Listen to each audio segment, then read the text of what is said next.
the world sees China as an unstoppable economic giant. Container ships loaded with goods, factories running day and night, churning out products for every corner of the globe. The scale is staggering, the pace relentless, and the ambition seemingly limitless. This is the image Beijing promotes, a nation powering global commerce, lifting millions from poverty, and transforming itself into a symbol of modernity and progress. Skyscrapers rise, bullet trains race, and the world marvels at China's rapid ascent. But just beyond the ports and the dazzling skylines, a different China emerges, one that rarely makes international headlines. Drive inland, and the energy fades. Empty boulevards stretch through new developments. Silent malls echo with the absence of shoppers. These are the signs of a promise dimming, of dreams deferred. The wealth from exports isn't reaching ordinary people as it once did. For many families, the economic miracle feels distant, replaced by rising costs and shrinking opportunities. Instead, insecurity is spreading, changing how people view their futures. Young adults worry about jobs, families fret over savings, and uncertainty shadows daily life. The official narrative of strength and unity hides a deep internal weakness. State media projects confidence, but on the ground, anxiety is growing. The domestic economy, once fueled by relentless construction and urban expansion, is sputtering. Projects stall, cranes stand idle, and the momentum that once seemed unstoppable is slowing. The building boom is over, leaving behind empty towers and mountains of debt. Ghost cities dot the landscape, stark reminders of overreach and speculation. The vibrant China of global imagination now clashes with a quieter, anxious reality. Bustling districts sit beside empty streets, and the contrast grows sharper each year. Growth is no longer simple or unstoppable. The easy gains are gone, replaced by complex challenges and a sense of fragility. The story is now one of fragility and uncertainty. Both young and old feel the pressure, as the future becomes harder to predict. The disconnect between China's global power and its domestic struggles is stark. Luxury and hardship exist side by side, highlighting the growing divide. The next phase of China's story is not about endless prosperity, but about navigating a dangerous new reality, one where resilience and adaptation will be tested. The world's factory is facing a crisis at home. Factories that once symbolized growth now stand silent, and uncertainty clouds the future of industry. The tale of two Chinas is no longer just a metaphor. It's the country's defining challenge, shaping the lives of over 1 billion people and the future of the world economy. Ningbo's port is a titan of trade, its cranes stretching into the sky like the arms of a giant, orchestrating the movement of goods across continents. It stands as a symbol of China's export might, a gateway through which billions in goods flow to the world, fueling the nation's economic engine. For years, this success story powered a booming city. New infrastructure rose from the ground, a vibrant middle class emerged, and opportunity seemed endless for those who called Ningbo home. But tonight, the city feels hollow, its once bustling streets now echoing with silence and uncertainty. Restaurants that once overflowed with laughter and conversation now sit half-empty. Shopping districts are eerily quiet, and more people are choosing to stay home, wary of spending. The city's pulse has slowed, replaced by a growing sense of economic anxiety that hangs in the air like a fog. The property market tells the real story. Home prices are falling, and the confidence that once fueled a buying frenzy has evaporated. For sale signs linger for months, a stark reminder that the easy days of quick profits are over. The dream of easy wealth through real estate is gone, replaced by the fear of being trapped in a depreciating asset. Consumer spending has collapsed, and the optimism that once filled the city has faded. The wealth generated by exports now feels disconnected from daily life, as if the prosperity at the port never quite reaches the people in the city's neighborhoods. Ningbo is a microcosm of China's larger problem, a powerful export sector masking a weak domestic economy where the benefits of global trade fail to trickle down. The silence in its restaurants and the falling prices of its homes reveal a deeper truth than any shipping statistic or economic report ever could. The city's prosperity is now a memory, not a reality. Billboards promising luxury lifestyles fade as construction sites stand abandoned, dreams put on indefinite hold. The disconnect between global success and local struggle is growing, and the gap between the city's outward image and its inner reality widens every day. The export machine hums with activity, but the people are losing faith, their faces marked by worry and resignation. Ningbo's story is China's story. a paradox of power and fragility, where strength on the world stage hides deep vulnerabilities at home. The city's fading pulse is a warning for the nation, a signal that prosperity built on exports alone cannot sustain a thriving society.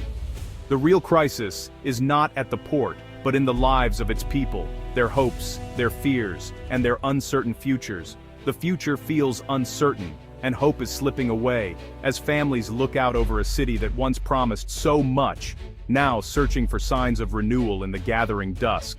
For years, property was everything in China, a savings plan, a retirement fund, a symbol of security. Families poured their life savings into apartments, believing prices would always rise. This faith fueled a construction boom and a sense of middle-class wealth. But the dream has turned into a nightmare. Real estate giants have defaulted, leaving unfinished projects in financial ruin. Millions are trapped, some in homes losing value, others in apartments that will never be finished. The concrete box meant to be a fortress is now a cage of debt and fear. The psychological impact is profound, a betrayal of trust and a broken promise of security. The government, once seen as a guarantor of prosperity, now seems powerless. The collapse is not just a market correction, it's the destruction of the middle class's foundation. The faith that drove China's growth has been shattered. What replaces it is unclear. The property crisis is redefining what it means to be secure in China. The property crash is a personal crisis for millions. Families who once felt secure now feel vulnerable as their wealth evaporates. Consumer spending has frozen. People are afraid to buy, invest, or even celebrate. Big life decisions, marriage, children, new jobs, are postponed indefinitely. The demographic crisis is accelerating as economic anxiety deepens. Trust in the system is eroding. People who followed the rules now feel cheated. The government's promise of stability is broken, replaced by uncertainty and resentment. Fear is now the biggest obstacle to recovery. People save instead of spend, businesses struggle, and the economy weakens further. The cycle of fear is hard to break. The real cost is measured in delayed dreams and lost hope. The crash is reshaping the fabric of Chinese society. For years, the government's old playbook, cutting interest rates, lowering down payments, and injecting cash into the system, was enough to revive the economy and restore growth. These measures once sparked a surge in home buying, business investment, and consumer confidence, fueling China's rapid rise. But this time, the medicine isn't working. The familiar tools that once brought quick results now seem strangely ineffective, leaving policymakers searching for answers. Few want to borrow or invest when property values are falling and the future feels bleak. The real estate market, once a pillar of wealth, now feels like a trap for many. Businesses see no reason to expand, and families fear taking on new debt. The uncertainty is paralyzing, making people cautious about every financial decision. The demand for credit is dead. Stimulus measures are like pushing on a string. Banks have money to lend, but few are willing to take the risk. This isn't a normal downturn, it's a crisis of confidence. The mood has shifted from optimism to anxiety, and that's much harder to fix.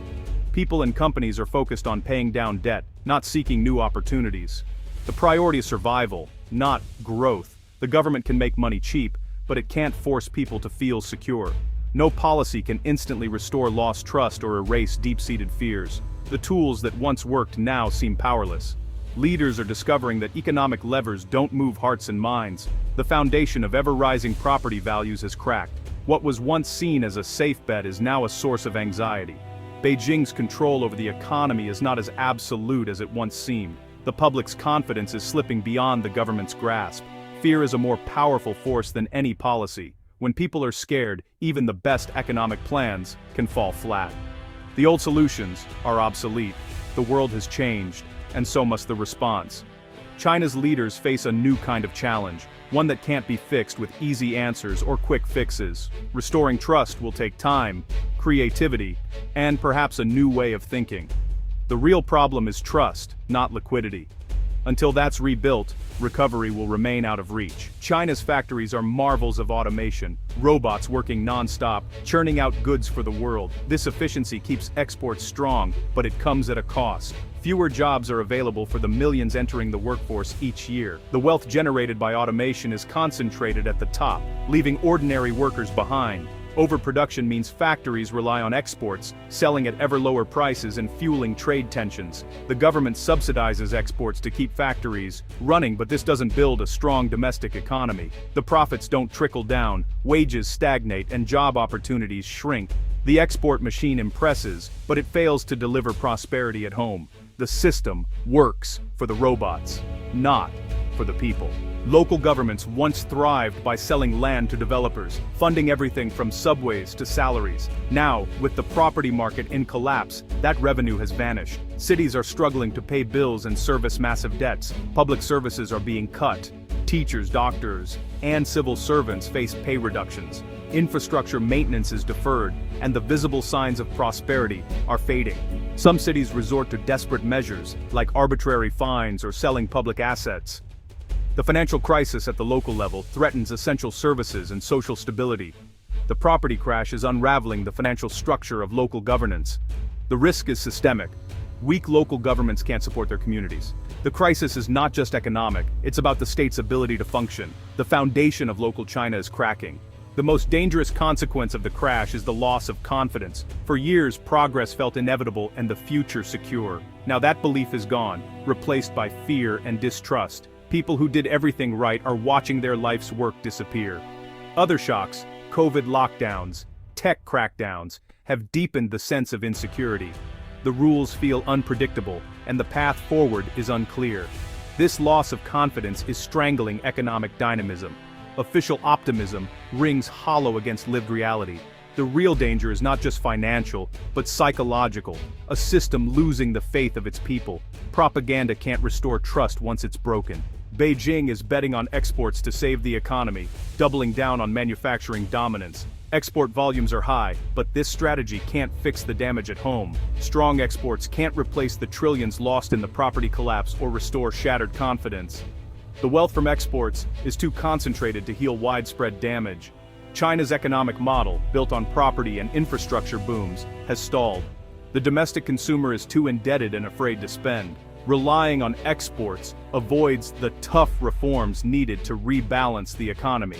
The real threat is not a sudden collapse, but a slow decline fueled by lost trust. An economy can't thrive when its people are afraid. The impressive export numbers mask a profound internal decay. Without a revival of confidence, China risks long-term stagnation. The greatest danger isn't measured in shipping containers, it's the quiet loss of hope in the hearts of its people.